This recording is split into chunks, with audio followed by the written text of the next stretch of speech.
Guys আজকে আপনাদেরকে দেখাবো কিভাবে কাইল্লা ত্বকের যত্ন নিতে হয়। আজকে সারাটা দিন চান্দি ফাটা রোদের মধ্যে টা টা করে ঘুরে বেড়াইছি। তারপরে বাসায় এসে দেখলাম চেহারাটা একদম কাইল্লা ভূত হয়ে গেছে। আমি যখনই অতিরিক্ত রোদের মধ্যে ঘোরাফেরা করি তখনই বাসায় এসে এই রূপচর্চার আয়োজন করি। আমার এই রূপচর্চার আয়োজনের মূল উপাদান হলো টক দই, আর টক দই আমি সবসময়তেই ফ্রিজে রেখে দেই। আমার প্রাণপ্রিয় স্বামী মূলত টক দই কিনে নিয়ে আসে মুরগির রোস্ট খাওয়ার জন্য, আর সে যখনই টক দই কিনে নিয়ে আসে আমি সেখান থেকে অর্ধেক টক দই আলাদা করে রেখে দিই। সত্যি কথা বলতে এই টক দইয়ের গন্ধ আমার কাছে একদম অসহ্য লাগে।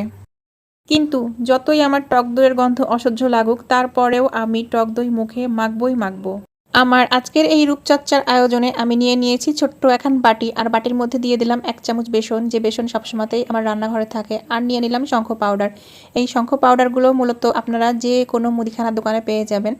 আমি যেহেতু রাজশাহীর মানুষ তাই আমি আমাদের রাজশাহীর নাম করা মোহিনী বাবুর দোকান থেকে নিয়েছি। আর এই মোহিনী বাবুর দোকান আমাদের রাজশাহীবাসী সবাই চেনেন, সেটা হচ্ছে আমাদের রাজশাহী সাহেব বাজারে অবস্থিত।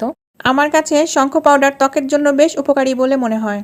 এই শঙ্খ পাউডার যে শুধু টক দইয়ের সাথে ব্যবহার করতে হয় তা কিন্তু নয়, আপনি চাইলে ইহা পানি দিয়েও ব্যবহার করতে পারেন কিংবা তার মধ্যে 1 টুকরা লেবু দিতে পারেন। লেবু যেহেতু আমাদের স্কিনের জন্য অনেক বেশি উপকারী তাই আমি আমার আজকের এই মিক্সচারটার মধ্যে 1 টুকরো লেবু চিপে দিয়েছি। লেবুর চিপাচিপি শেষ হইলে অবশেষে এই মিক্সচারটাকে ভালো করে ঘুটিয়ে নিতে হবে। আসলে আমরা যখন বিভিন্ন কাজে বাসার বাইরে বের হই তখন বাইরের ধুলাবালি এবং প্রচণ্ড রোদের তাপে আমাদের স্কিনের 12টা বেজে যায়, আর এই স্কিনটাকে একটু কেয়ার করা আমাদের সবারই উচিত।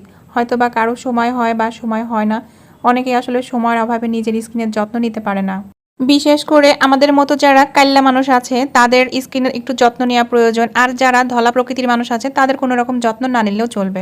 গাইস, আপনারা চাইলে আমার মতো এভাবে ঘরোয়া পদ্ধতিতে অল্প সময়ের মধ্যে স্বল্প উপকরণ দিয়ে রূপচর্চা করে ফেলতে পারেন। আর যে রূপচর্চার উপকরণগুলো দেখালাম এগুলো কিন্তু সচরাচর আমাদের বাড়িতে থাকেই। তবে আজকে আমার এই রূপচর্চার সময় আমি চাউলের গুঁড়াটাকে বেশ মিস করছিলাম, কারণ চাউলের গুঁড়াটা স্কিনের জন্য অনেক অনেক বেশি উপকারী। এমনভাবে ত্বকের যত্ন নিলে যে কাল্লা মানুষ ফর্সা হয়ে যাবে তা কিন্তু নয়, মূলত এভাবে যত্ন করলে স্কিনটা ভালো থাকে, সতেজ থাকে, মসৃণ থাকে, এটাই সবচেয়ে বড় পাওয়া। আমার আজকের এই রূপচর্চার ভিডিওটা যখন আমার শুভাকাঙ্ক্ষীরা দেখবে, বিশেষ করে যারা আমার দিকে একটু বাঁকা দৃষ্টিতে তাকায়, আমাকে দেখলে যাদের হিংসায় পেট ফুলে যায়, তারা মনে মনে চিন্তা করবে, বাপ রে বাপ, আফামনি আবার রূপচর্চাও করে, তাও আবার এমনে এমনে। সত্যি কথা বলতে আমার বাসায় বসে বসে ত্বকের এমন ঘষাঘষি ডলাডলি মাঝামাঝি করতেই বেশি পছন্দ। আমার পার্লারে গিয়ে ঘষাঘষি মাঝামাঝি করাটা একদম অপছন্দ।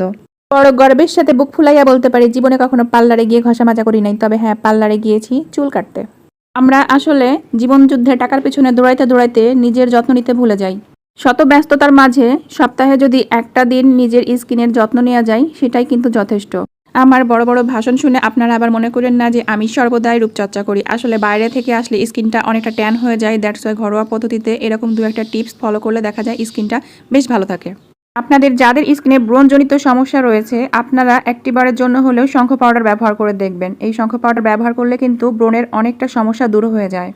সো ফ্রেন্ডস, এই ছিল আমার আজকের ত্বকের ঘষা মাজা। আশা করি আপনাদের কাছে আমার ঘষা মাজাটা বেশ পছন্দ হয়েছে। সবাই আমার জন্য দোয়া করবেন আমি যেন এমনি আরও বেশি বেশি করে ঘষা মাজা করতে পারি। সবাইকে ধন্যবাদ। আল্লাহ হাফেজ।